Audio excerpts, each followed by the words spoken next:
will hear a number of different recordings, and you will have to answer questions on what you hear. There will be time for you to read the instructions and questions, and you will have a chance to check your work. All the recordings will be played once only. The test is in 4 sections. At the end of the test, you will be given 10 minutes to transfer your answers to an answer sheet. Now turn to Section 1. Section 1. You will hear a conversation between a housing agent and a college student who wants to rent a house. First, you have some time to look at questions 1 to 4.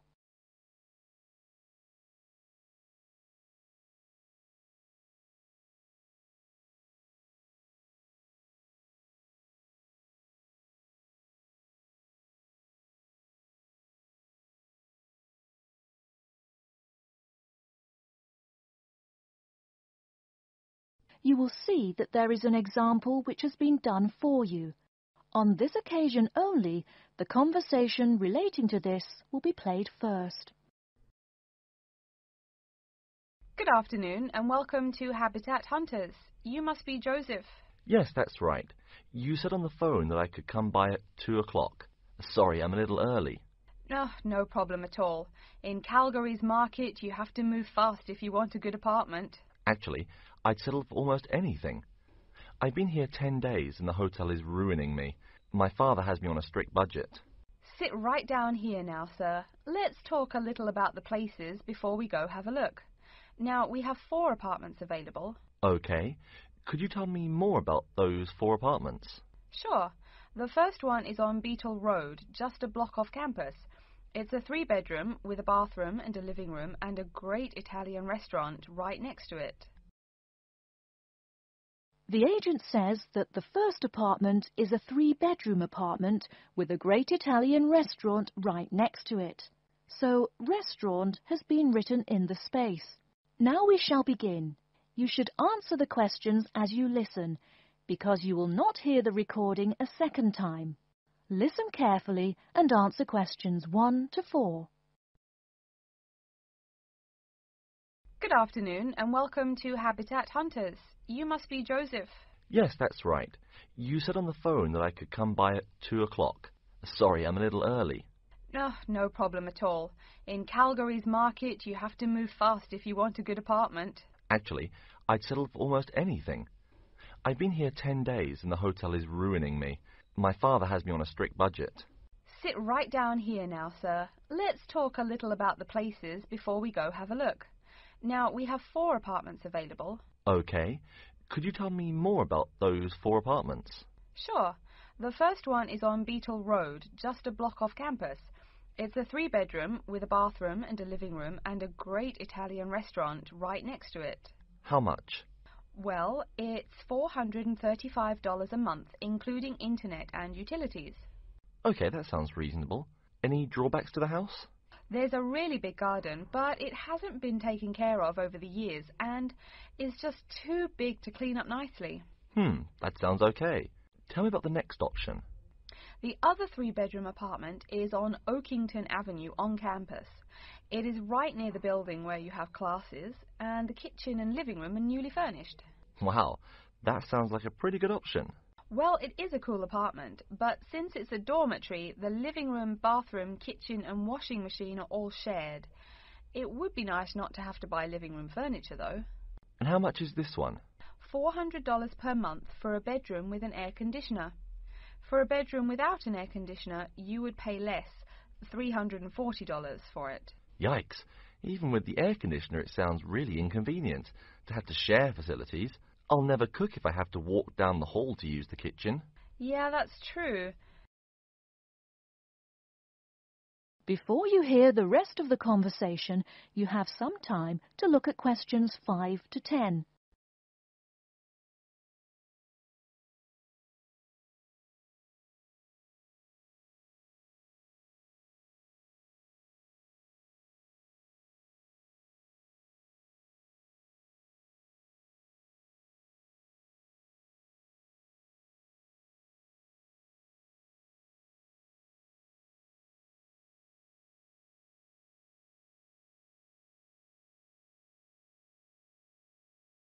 Now listen and answer questions 5 to 10. Anyway, the next place is a 2-bedroom on Mead Street. Oh, I like Mead Street. That's off campus, right? Yep, it's pretty cool, but it only has 2 bedrooms, plus a living room and a study. But I want to live together with my 2 friends. So you could make the study into a small bedroom if you end up living with them. Also, we guys want a TV and DVD player since we're all so much into movies. Well, this place has a great TV and VCR, but no DVD player. No DVD? That's so weird. Are any other facilities provided? As you said, weird enough, it also comes with a wash basin. Is there a washing machine? I think we need that more than just a wash basin. I'm afraid there's no washing machine in the apartment. Wow, that's so old-fashioned. Maybe it's not the best choice for 3 college guys. How much is it? Well, it's $600 per month, but of course it would be cheaper if you made it into 3 bedrooms instead of 2. Where is the apartment located? It's 2500 Mead Street, where there are a lot of bars. It would be affordable, but it would get pretty noisy. And that sounds really expensive for an old place in a noisy area. How about the last place? This one's on campus in the Devon Close complex. It's a 1-bedroom, so it will be a little quieter than the Mead Street place. 1 bedroom, huh? That could be good for focusing on my studies. What else does it have? It comes with a living room and a study, and includes a really nice lamp in the study that has a bunch of different settings. You know what else is cool? There's a dining hall downstairs, so all evening meals are free. You can purchase breakfast and lunch, but meals after 6 p.m. are free. Wow, this place sounds too good to be true. Is it really expensive? It's all right, $500 per month, but there's no bathroom. What? No bathroom? Well, there's no bathroom in the apartment, but there's one at the end of the hall. Thanks. I think now I just have to decide whether I want to live alone or not. Yeah, which one do you prefer? I think I'd choose either this apartment or the one on Beetle Road. Okay, you'd better think about it, and then you can contact me ASAP. Fine. Thanks for your help. You're welcome. That is the end of section 1. You now have half a minute to check your answers.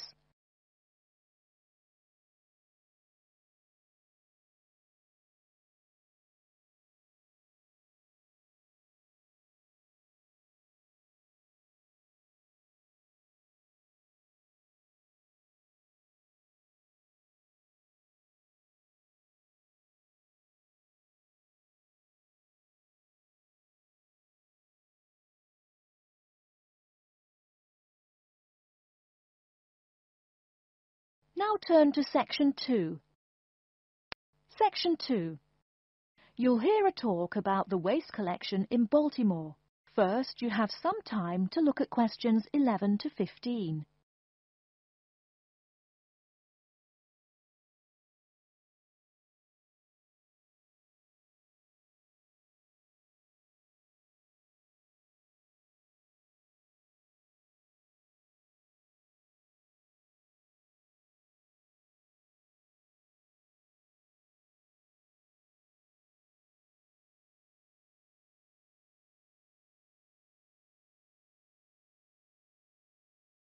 Now, listen carefully and answer questions 11 to 15.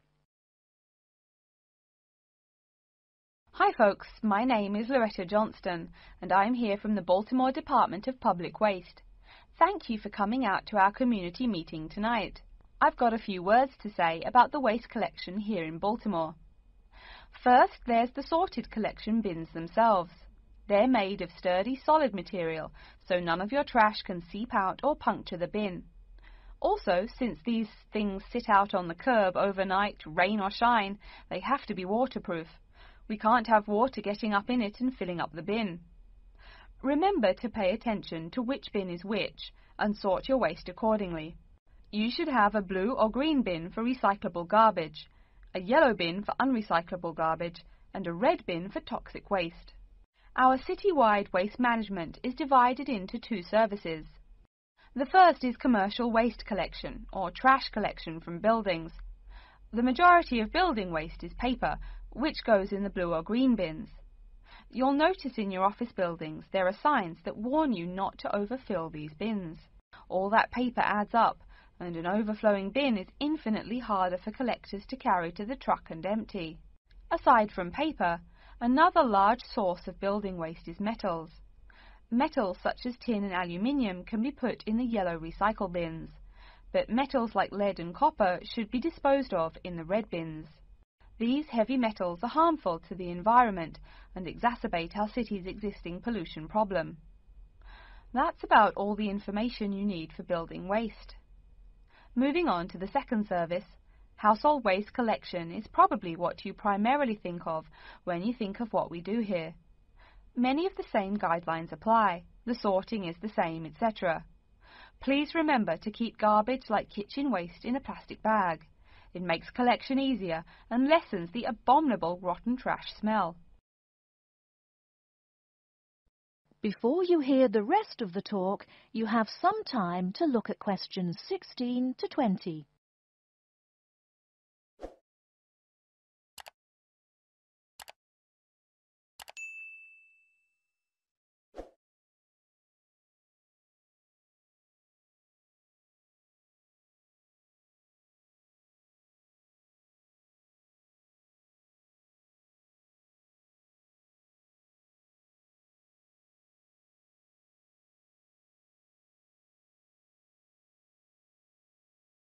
Now listen and answer questions 16 to 20.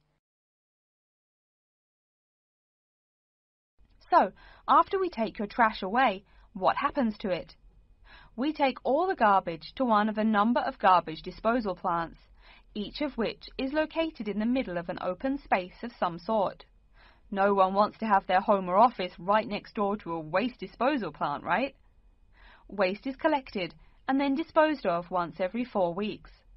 A lot of trash can build up in that time, so we're in the process of developing a plan to fund collection more frequently.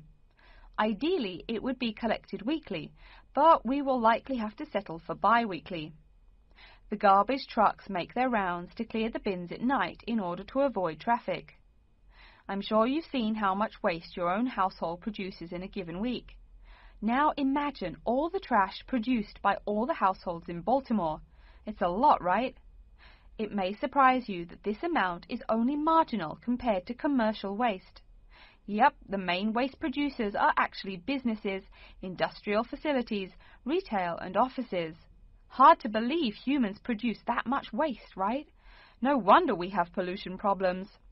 Anyway, after all incoming waste is sorted, recyclables are sent to a recycling plant, while garbage and toxic waste are transported to their respective areas of the plant for treatment. Items such as stones, which should not be disposed of in our bins, are separated out and discarded. Once the trash has undergone the treatment process, it is compacted and disposed of with all the other trash. And finally, when the landfill space is full, it is buried deep underground, and in time, something new is built on the land. That's everything about waste collection. Thank you for listening. Are there any questions? That is the end of section 2.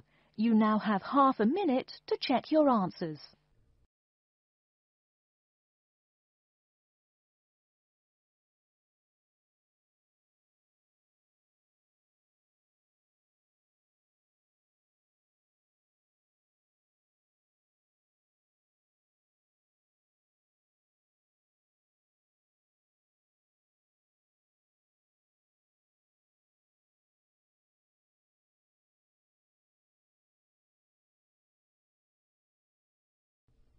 Now turn to section 3. Section 3. You will hear a student called Julie talking to her classmate named Ricky about a new essay that Professor Johnson assigned. First, you have some time to look at questions 21 to 24.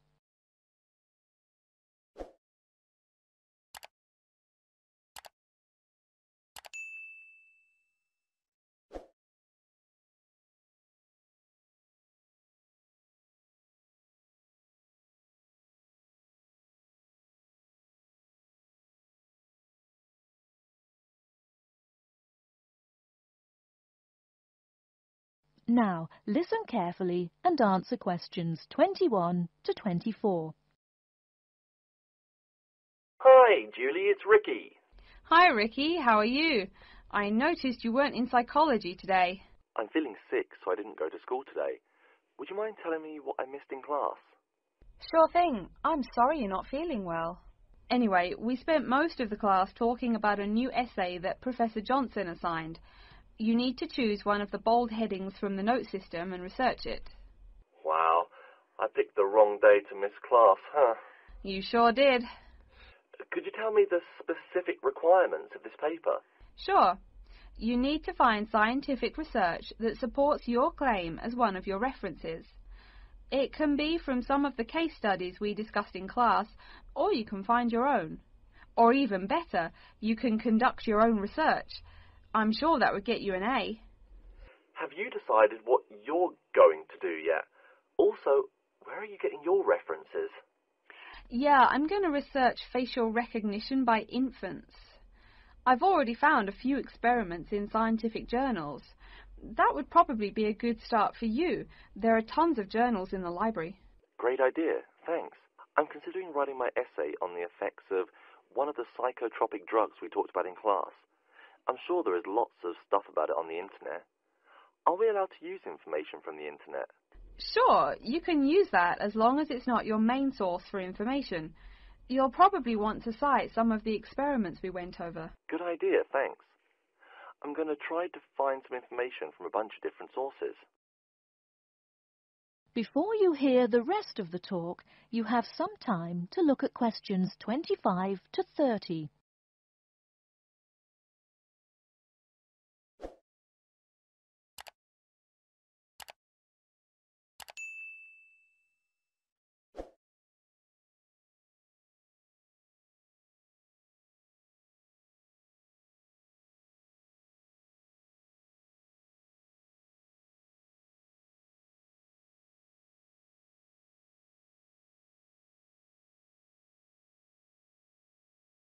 Now listen and answer questions 25 to 30. Are there any specifications on how the essay should be written? Yeah, Professor Johnson wants it double-spaced. It should be between 6 to 10 pages long. 6 to 10 pages? That's so much. Oh, it's going to take forever. I know, the whole class groaned when he said that. Anyway, you also need to put the title in italics and... Wait, each section heading or just the main heading? Only the main heading should be in italics. I think section titles are supposed to be in the same format, but maybe in bold. You'll have to check that in class next time. Oh, okay. So I take it that the report has to be typed, since there are so many requirements. What are the other formatting requirements? Yep, it's got to be typed. Aside from that, there are still a few more specifications. You should number each page. Make sure it goes up in the top right corner. Okay, I'll make sure to write that down. I always forget to number the pages. Do we need to title and date each page too? You need the shortened title on every page, but no need to include the date. That should just be on the cover page. Okay, thanks. No problem.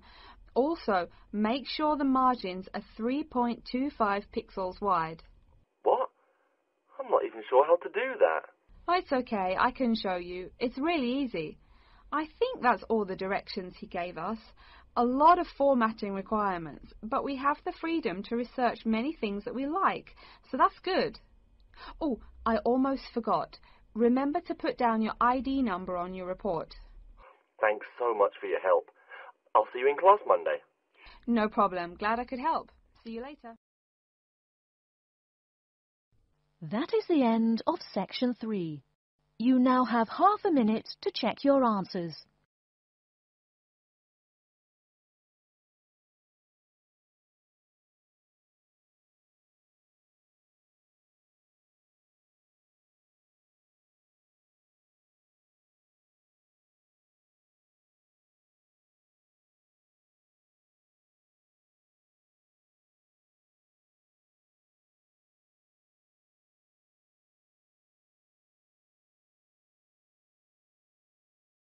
Now turn to section 4.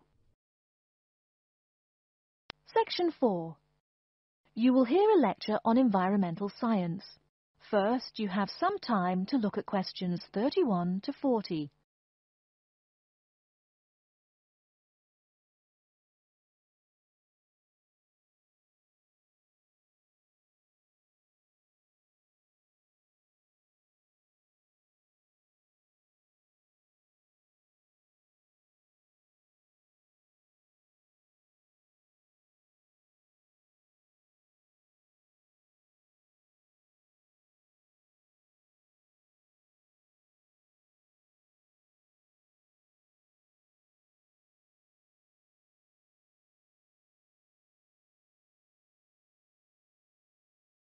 Now, listen carefully and answer questions 31 to 40. Good morning and welcome to yet another lecture in environmental science. I don't think I'm telling you a secret when I mention that water is a big worry here in Australia. The stuff is scarce. Perhaps that's why we drink so much beer, eh? Seriously though, a safe and reliable source of water is one of the great concerns of people everywhere. Moreover, as the world population grows, the pressure on existing water supplies grows greater and greater. Think about it. Our economic system demands that there be more and more consumers. The growing number of people has been tied to climate change, including droughts. So more people means less water. But our economic system demands a high birth rate. Forget about oil. Soon enough you will see wars for water. Mark my words. But today I'm going to confine my remarks to Australia. As noted already, here down under the water supply is extremely scarce. The only drier continent is Antarctica, and remember, no one really lives there anyway. Moreover, in recent years, the wind patterns have changed. Rain that used to fall on the country now falls out to sea hundreds of miles to the south. Now, when I speak of people needing water, most of you probably think of drinking. Certainly everyone needs water for drinking, but surprising as it may sound, drinking is not anywhere near being the main use for water. Most water is actually used for washing. When you take a shower, you probably use well over 100 litres of water. Every time you flush your toilet, that's about 8 litres, but most people drink no more than 2 litres or so per day. So, where to get water? It could be obtained from rainwater, but often rainfall consists of other harmful pollutants that evaporated with the water. In fact, acid rain, an intense example of this, causes harmful effects on the wildlife of the habitat on which it falls. Water from underground could also be used, though it is more difficult to contain and often must go through an extensive cleansing process. The purest water is found in rivers, creeks, lakes and dams. And, sad to say, Australia has precious few of these. Really, how many of your hometowns have rivers? Year-round rivers, I mean. The soil tends to be sandy, so water soaks into the ground. Many places are rocky too, so 87% of the rainfall is lost to evaporation. That's almost twice the evaporation rate in my native Canada. Speaking of rain, we already heard how rainfall is diminishing here in Oceania. The quantity itself isn't the only problem either. Going back to the problems with obtaining rainwater, a further problem is that rain is a useful source of water only if air pollution is fairly mild. Again, you're in a situation where you can't win. You need water where most people live. People tend to build cities where rainfall is adequate, but then modern cities tend to feature polluted air, which renders the rain far less easily usable. Okay, let's take a look at the table here.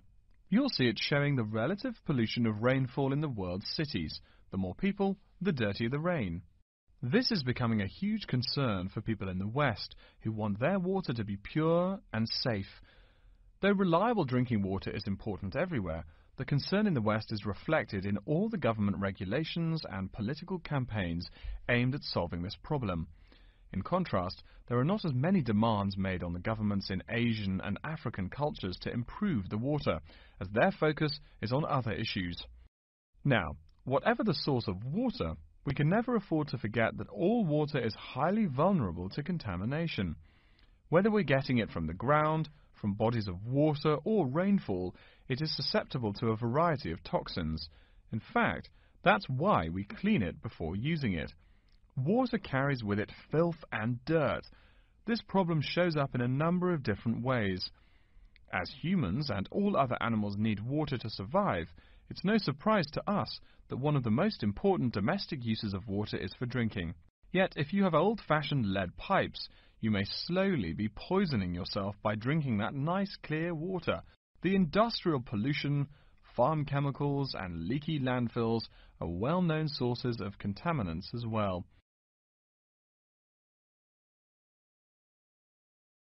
So what is being done to ensure we Australians a safe and steady supply of drinking water? There are a lot of initiatives that make admirable efforts to remedy this issue.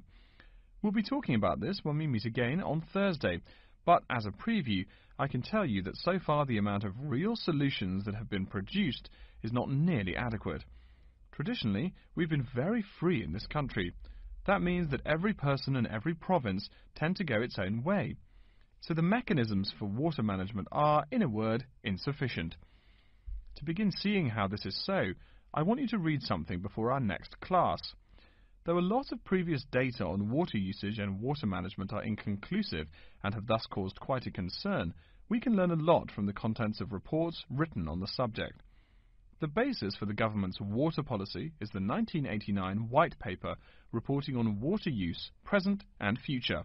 If you compare the numbers offered in the paper with those in the text, you'll find that the report is rather untrustworthy. Truth being told, I'm being too kind when I say that. That is the end of section 4. You now have half a minute to check your answers.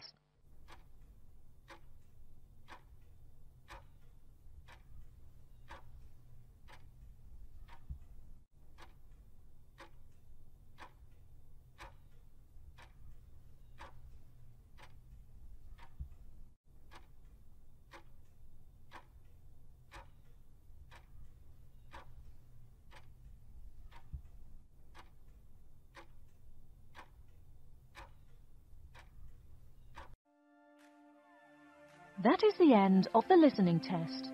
In the Ielts test, you will now have 10 minutes to transfer your answers to an answer sheet.